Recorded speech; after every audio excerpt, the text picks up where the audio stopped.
the second section we're going to go over now is the trade-off analysis theme.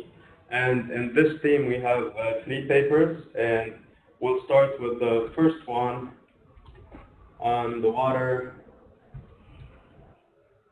The first paper titled Toward Bridging the Water Gap in Texas, a Water Energy Food Nexus Approach. And here I'd like to also acknowledge co-authors on this paper, Sang-Yoon Lee, Vishakha, Koshit, John Blake, Mohamed Askariya, Hamid Shafiyazada, Sonia Zamarifwa, and Rabia Mukhtar. One of the main motivations for this case study and study that we did was the projected water gap by the Texas Water Development Board of 40% by 2070. So this is a projected water gap that will take different shapes and levels of urgency over different areas and different regions of Texas. So the challenge is a Texas-wide challenge, but it will emerge into different hotspots throughout the state. So one of the central questions that we were trying to address in this study was how could we bridge that water gap, given that we have population growth, which is a stressor, and given that we have different climate change stresses as well. And while doing that, we also need to account for the variability of water availability and the different growing water demanding sectors across different regions of the state. So the main objectives of our study were to spatially identify the competition of water resources allocation across different regions in Texas, again understanding the growing sectors and the demands they have over water resources, and develop appropriate tools for each of these hotspots that emerge in order to identify different interventions at a technological, policy, and social level that would help alleviate that water pressure or contribute to bridging that water gap in each of these hotspots. And the third is identify which of these interventions that we've identified are actually sustainable and we could prescribe moving forward. So, as I mentioned, the growth of these of the sectors of the agriculture sector, as well as the energy development in the state of Texas and the Eagle Ford Shale with the hydraulic fracturing, as well as the growing city of San Antonio, put pressures on water resources and on that interconnections between water, energy, and food, and emerges into hotspots in different places. So what we need to do is identify these hotspots, identify and quantify the interlinkages that exist between those interconnected systems, and evaluate the trade-offs associated with different interventions, so we could use those analytics that we developed to catalyze a dialogue between different stakeholders. So here, this is a map of Texas showing the 3 hotspots that we focused on in our study. The first was in Lubbock, in North Texas, which is a highly agricultural area with also a growing city. So in Lubbock, we have a competition between water and agricultural sectors, so municipal and agricultural sector. In San Antonio, the second hotspot, we have the city of San Antonio, which is one of the most rapidly growing cities in the U.S., as well as the neighboring Eagle Ford Shale, which also is one of the active hydraulic fracturing areas in the state, where we have that also competition that exists between the growing city, the growing energy development, and also neighboring agricultural activity next to the San Antonio region. So for each of these hotspots, we had different teams, sub-teams, who worked on developing tools that are appropriate for that hotspot, that help us evaluate different options that each of these local regions would be able to adopt in order to contribute to this bridging this water gap, to bridging that 40% water gap that we talked about. So in Lubbock, for example, we looked at different alternative agricultural practices. We looked at different energy alternatives. In San Antonio, we specifically looked at investing in low-impact development infrastructure. So we looked at rainwater harvesting and porous pavement as a way of improving the drainage and reducing runoff in the area. And in the Eagle Ford Shale, we also looked at different types of technologies that are used for hydraulic fracturing and how does that impact also pressures on the water system. So some of the results that we arrived at, so for in the interest of time, I won't be able to go through all of the tools that we developed for that, but I'll quickly give you a glimpse of some of the recommendations that we were able to arrive at given the analysis, the preliminary analysis that we did. So in Lubbock, we do encourage dry land agriculture, increase reliance on wastewater treatment for agriculture, investing in renewable energy, and all of these are alternatives that we do propose to push forward, but they do come at a price tag, and they do require financial investment to do. So, for example, in the case of Lubbock, we have the potential of bridging the water gap by 3 billion gallons, but at a price tag of $121 million, according to the analysis that we did. In the case of the San Antonio region, also the implementation of LIDs that I mentioned also could greatly contribute to bridging the water gap, but also comes at a very high price tag. So this is where we have this these analytics that we need to evaluate different trade-offs moving forward. Are we willing to invest this much money in these solutions, or are there other solutions that we want to look at? In the Eagle Ford Shale, we also realized that there's this additional competition over water with growing hydraulic fracturing over time, and even though there's a great advantage, economic advantage with hydraulic fracturing in Texas and for the counties that are in the Eagle Ford Shale, that benefit could change as we put more value on water and other natural resources in our assessment as well. So to wrap up quickly, solutions to the water challenges will not necessarily only come from within the water sector itself, and will not necessarily come with only water players. So bridging that gap requires multi-stakeholder approaches and requires that all sectors that are connected to the water system are also having their input into this process and into choosing alternatives.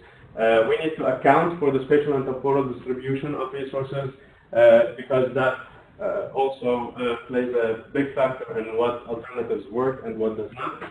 We need to account for the interconnections between the growing system and be able to develop analytics that properly communicate different trade-offs moving forward. Accompanied with these interventions, it's important to also have proper financing schemes within involved institutions that would end up proposing policies that are coherent and don't compete with one another across different sectors. Again, the challenge is a statewide challenge, and we need to be looking at it holistically, but when it comes to solutions, we need to look at more localized solutions and what works in the context of each of the regions. Thank you. So now we'll be moving to the next paper, which is about the hydraulic fracturing in San Antonio. And I believe John will be presenting. John, can you hear us?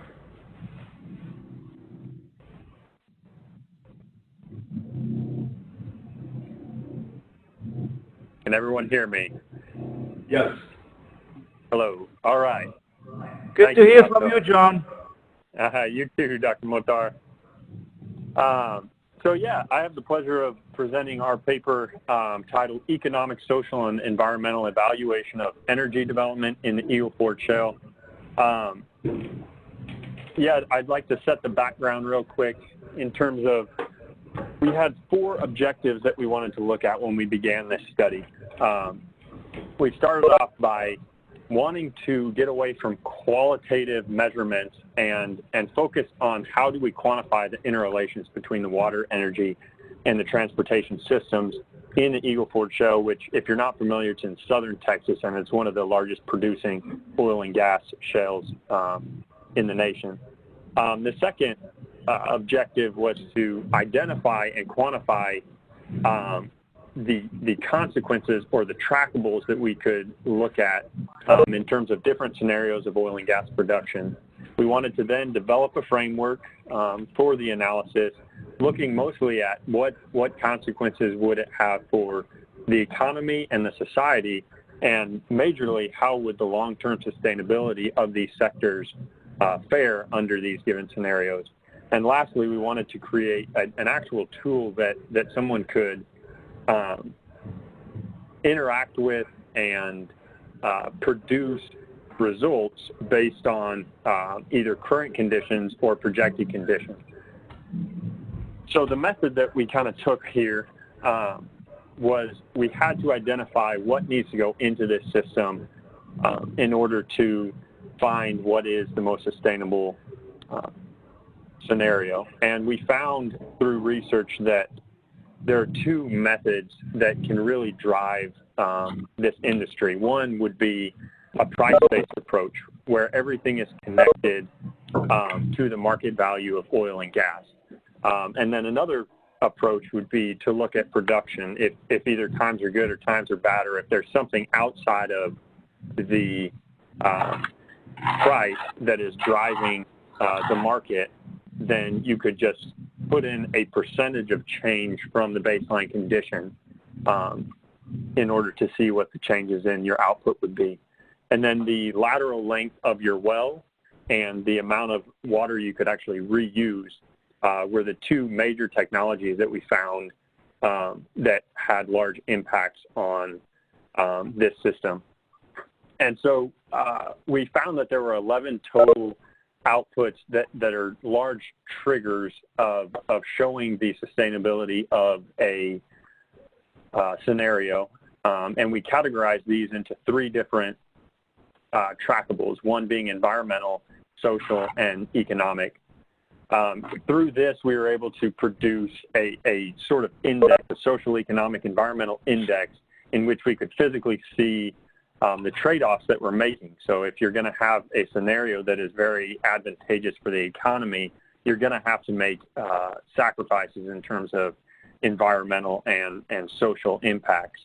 So the last point that the user could have a say in is being able to actually weigh what is more important for this given scenario. If there's a water shortage in the area, then maybe your water need trumps everything else, and you're able to weigh that heavier as the analysis goes along to figure out which is the most sustainable index, most sustainable scenario under these weighting factors. And so our results here,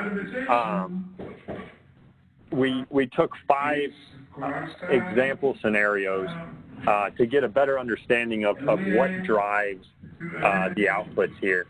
We varied oil and gas price, the lateral length, and the water reuse, and we chose to use the price as the method to use because we really found that market value of oil and gas is really what drives production. And so, if you have, someone has the microphone, that could you please, if except for John, everyone else, please mute your microphone. You are doing in a bias way. You want to randomize the manipulation.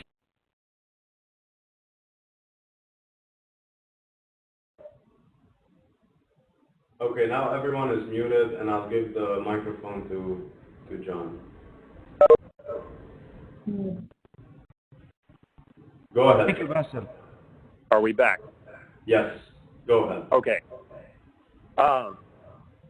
So down at the bottom of this slide, I'll give you a minute to get back to it, Basil.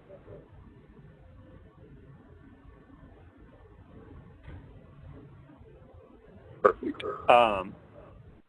At the bottom of this slide, we have the raw output of the tool. that is produced when you put in these 5 scenarios. And the overarching results that we saw was some of them were intuitive and we expected, and some of them were maybe not surprising, but reaffirmed what we thought we might see, but weren't sure until we started putting this all together holistically. So we found that oil production has both positive and negative in terms of if you increase your oil production, you're going to have a greater amount of employment and tax revenue for the state, but you're also going to have to deal with the emissions and the road deterioration, which is honestly an economic consequence to the residents of the specific counties. And then one thing we found that we expected was that the lateral length is going to directly impact how much water is being used per fracture, and that the price of oil is really the main driving factor of your oil and gas production, not necessarily natural gas. And so lastly, I'd like to go over kind of the key messages that we took from this. There are obvious and clear trade-offs associated with this energy development. And you can see that as you investigate different scenarios. This tool allows us to actually quantify these trade-offs, and it would kind of be a stepping stone to allow for dialogue and being able to put real numbers in front of people to get conversations going towards more productive solutions. And we also found that there is a growing need to further evaluate the relationship between all of these outputs and factors in terms of environmental and economic and social. And the goal would be, with tools such as this and other ones that could be developed, is to be able to create policies that are coherent, that are logical, and that are most advantageous for each different sector. And that is all. Thank you very much.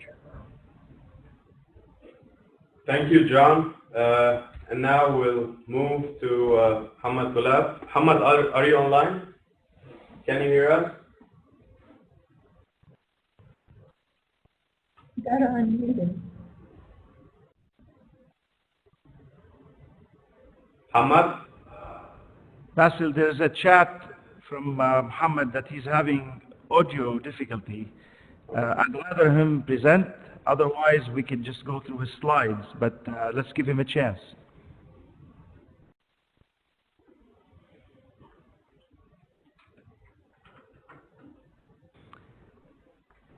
Okay, I will try. This is Muhammad's research. Muhammad is in Turkey. He's back in Turkey. But this study is, in my mind, the significance of this study is that for the first time in the literature that I'm aware of, that we really quantify the economic benefit of looking into a Nexus solution. The study is in Matagorda County. Matagorda is a neighborhood of Houston. It's one of the largest growing cities in the U.S. It has a major industry. It has, of course, it's close to Houston, so it has a lot of the oil industry spill over, but it has one of the largest nuclear power plant that uses a lot of water. So the trade-off there is between nuclear power, water partitioning, and the dwindling agriculture. So the study, kind of the background is how do we create incentives for the energy sector, electricity sector, which is in this case the nuclear, to work with agriculture, reinvest in agriculture, and we showed that there is really financial incentive. Next.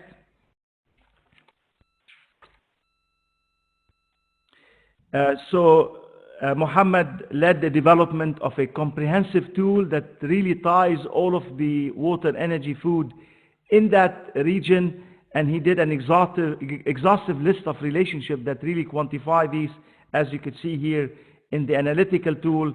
And I would skip this and looking into some of the results that highlights of the results. Next.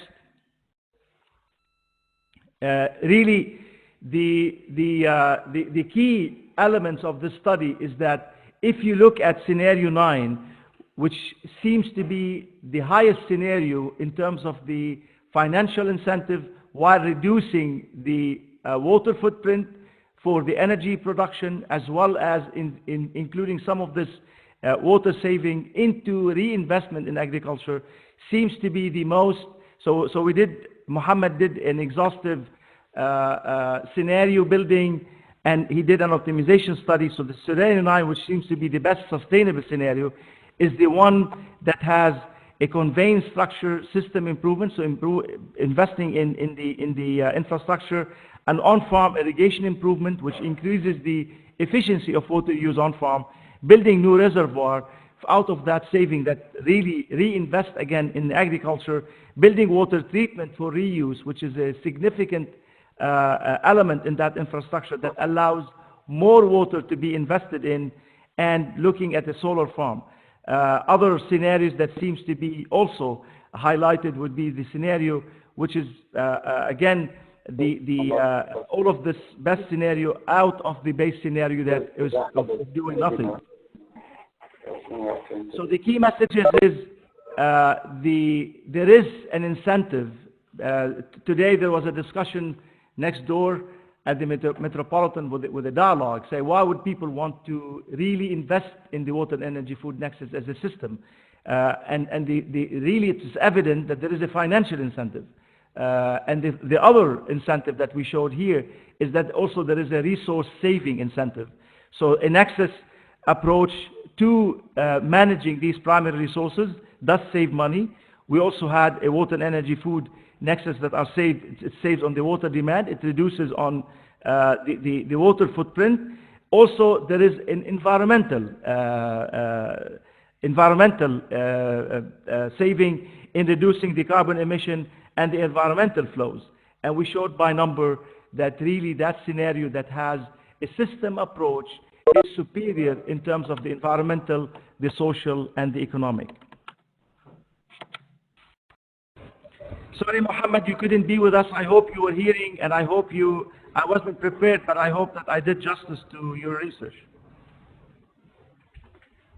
So with this, I think we'll move to the second Q&A session. We have 5 minutes. Are there any questions?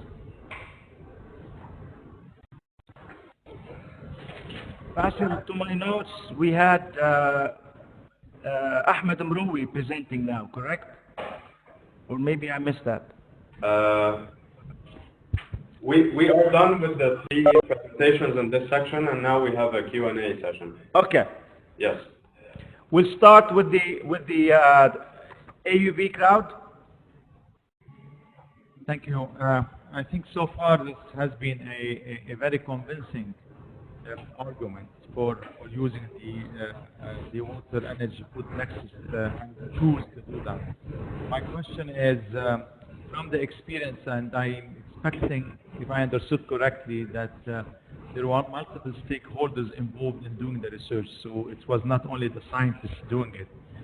So weighing the politics versus, so the political factors versus the scientific evidence, how was the experience in the different hotspots and the different regions? Was the politics and political factors and interests of different stakeholders won over the scientific evidence, or was it the other way around? Which links to my second question on whether this is still at the stage of research and presenting the documents, or has there been an uptake of this and actually policies that are following some of these recommendations? So did this go to the next phase of doing something about the different scenarios? Basil, I would like you to comment on the first part of the question. Did you hear the question? Yes, yes. So specifically on the case study that was presented earlier on the Texas water gap, that was done on campus basically, and that was one of the initial stages of preliminary assessment that we used for later on engagement activities that we had possibly a year after we finished that case study. So that was one of several studies that focus on different angles of the Nexus that